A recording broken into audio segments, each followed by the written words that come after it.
Hey everyone, I am Melanie from Streamline Legal, where we help law firms get the most out of their practice management software. I am super excited to be here with you tonight because it wasn't long ago, maybe about an hour ago, I was sitting here with my daughter. She was watching me do some work on the computer, and she's 9, by the way, for those of you that haven't met her. And she was looking at my Google Chrome and she says, Mommy, why don't you fix this? And I didn't know what she was talking about. I'm like, what do you mean? There's nothing wrong with it. And she's like, you didn't pin your tabs. And so it made me start thinking about all of the little things, number one, that add up that we don't do during the day. We think, oh, it's not a big deal. I don't need to do this. But then as you do those little things throughout the day, the time really does add up. So we're going to talk about those pin tabs in just a minute. But then it also made me think about the other things that she's doing in Google Chrome that some of them I do and some of them I don't. So I want to share them with you because seriously, they may seem like little things, but it really does add up when you're talking about a day's worth of time. So let's jump over here to our Chrome. For those of you who may use a different browser, some of these things can be accomplished with other browsers as well. But tonight we're focusing on Google Chrome. It really does have some great features. So here I am on my Chrome browser. With as many apps that we use, web-based apps that we use these days, the browser really does become very important. And so when I'm looking at my browser, I've got my email here. I've got my calendar. That's pretty common for people to have those two things up pretty often, very regularly. Over here I've got Clio, and in fact I've got Clio Grow right here as well. And so what she was noticing this evening was the fact that all my tabs were open, and instead she's like, Mommy, all you have to do is pin them, and now they don't take up as much space, number one. But then number two, if I click on pin on all of these, you'll see they're taking up less space, but then also they stay there, like Chrome remembers them.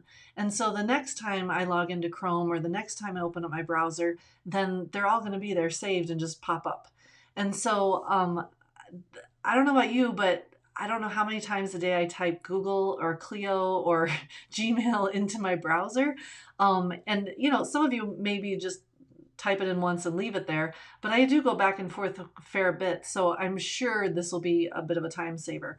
And then I started thinking about the other things that she does in Google Chrome. So for example, she's figured out that she's got two Google IDs. I mean, she's got her personal Gmail. She's only 9, and she's got her Google account through school.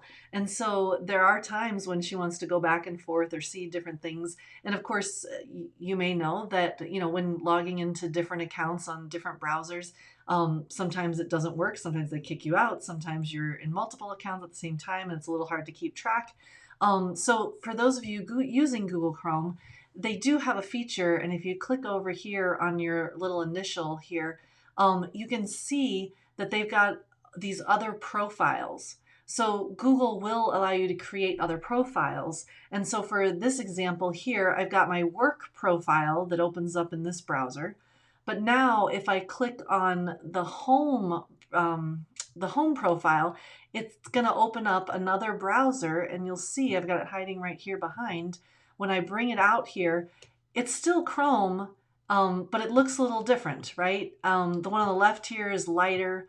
The one on the right is darker. And that's on purpose because I want to make sure that when I'm looking at my personal, my home things, I've got a different Gmail account that I use for personal. I've got a different Gmail account for calendar. I've got Evernote that I use. I'm shopping on Amazon. Like, there are other things that I do, and I want those all to be kept separate. It's easier for my brain, essentially.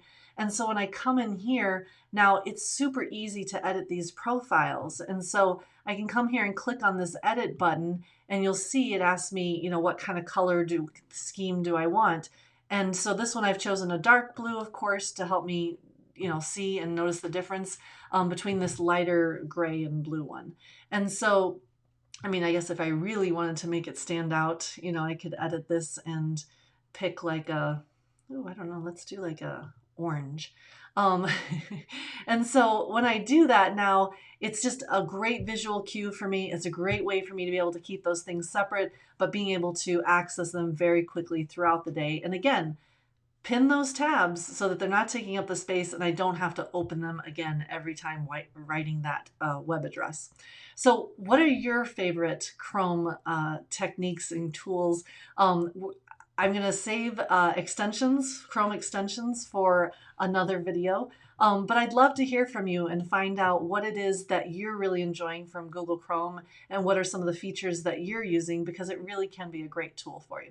So I hope you take those to heart. I hope you go ahead and implement those, and you'll be using Google Chrome as quickly and as efficiently as my 9-year-old daughter. Thanks for joining me tonight. Have a great evening.